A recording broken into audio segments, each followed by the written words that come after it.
안녕하세요. SCH 통합암센터 복선생 강자.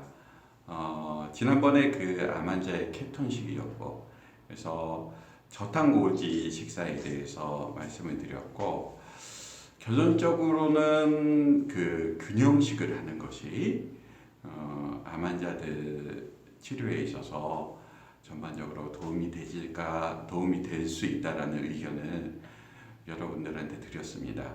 그래서 지난 시간에는 탄수화물을 많이 먹는 게 좋은가, 적게 먹는 게 좋은가, 이것에 대해서 말씀을 드렸다 하면은, 오늘은 탄수화물에 대해서도 말씀을 드리겠습니다. 과연 탄수화물에 요즘 좋은 탄수화물이 있고 나쁜 탄수화물이 있는데, 어떻게 탄수화물을 섭취하는 것이 좋은가에 대해서 오늘은 설명을 드리도록 하겠습니다. 현대 인류는 역사상 진짜 가장 풍부한 영양 섭취를 하는 시대를 살고 있습니다. 그래서 이렇게 과다한 영양 섭취를 하게 되니까 비만과 여러 성인병의 원인이 되고 있는 것이 과다한 영양 섭취랑 굉장히 관련이 있는데요. 최근에는 특정 탄수화물의 섭취가 과다한 영양 섭취로 이어지게 되고, 또 이것이 암과 관련성이 있지 않을까, 이런 의심을 많은 연구 결과에서 하고 있습니다. 그래서 추가적인 연구가 필요하긴 하지만 현재까지 알려진 탄수화물과 암 발생의 관련성에 대해서 말씀을 드리고자 합니다.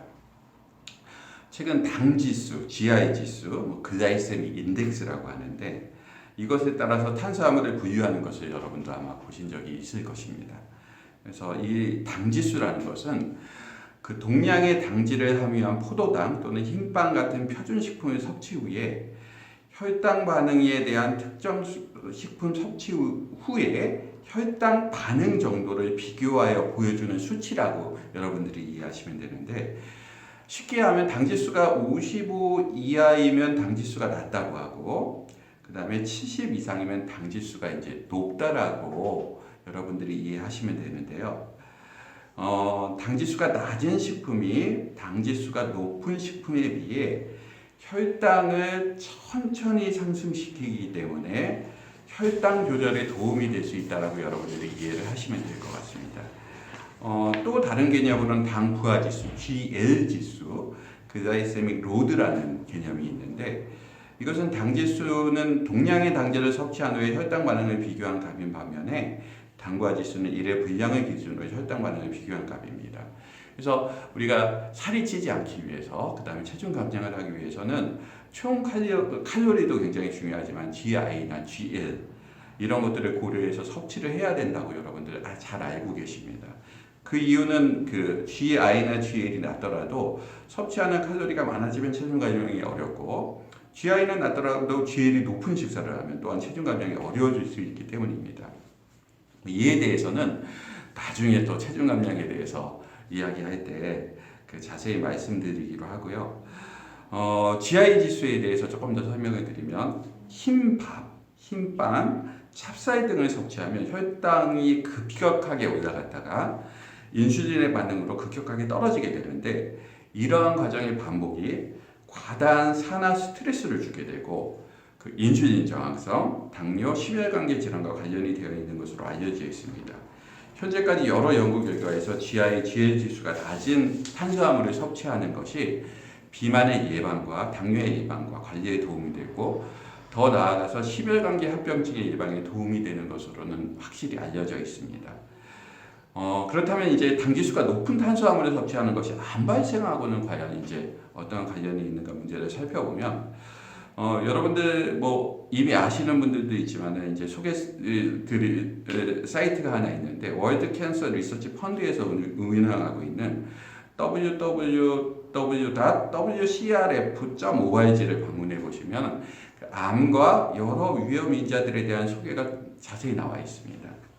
이 위험 인자들 중 첫 번째로 나와 있는 것이 어떠한 곡물을 먹느냐는 것에 대한 것인데, 물론 여러분들이 잘 아시는 것처럼 통곡물을 섭취하는 것이 아주 중요하게 소개되고 있습니다. 그러니까 탄수화물 중에 우리가 곡물이 굉장히 많이 차지하게 되는데 이 중에서 통곡물을 섭취하는 것이 암 예방에 가장 중요한 첫 번째 포인트다라고 이제 설명을 하고 있는데 최근에 들어와서 이제 갈수록 이제 정제된 곡물을 먹게 되죠. 근데 정제된 곡물일수록 섬유수도 적고 그다음에 우리 몸에 굉장히 도움이 되는 마이크로 뉴트리언트가 적어지게 되는데 현대인의 탄수화물은 역사상 가장 정제된 탄수화물. 정제를 하면 할수록 아까 말씀드린 당지수가 높은 탄수화물을 섭취하는 것이 문제입니다.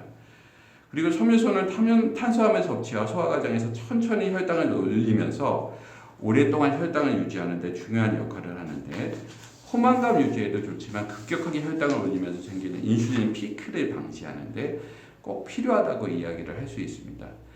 아직까지 이러한 관련성이 대장암하고 소화기계 암과는 연구가 많이 진행되어 있으나 다른 암과의 관련성은 아직 연구 결과가 부족한 것은 사실입니다.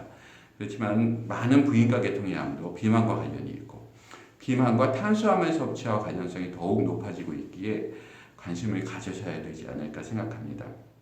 그리고 이미 암이 있으신 분들의 경우에도 연구 결과에서 높은 당지수의 음식이 고혈당, 고인슐린 혈증을 유도하고 그 인슐린 라이크 그로스 팩터에 의한 암 성장을 유도할 수 있기 때문에 더욱 조심해야 되는 것으로 알려져 있습니다.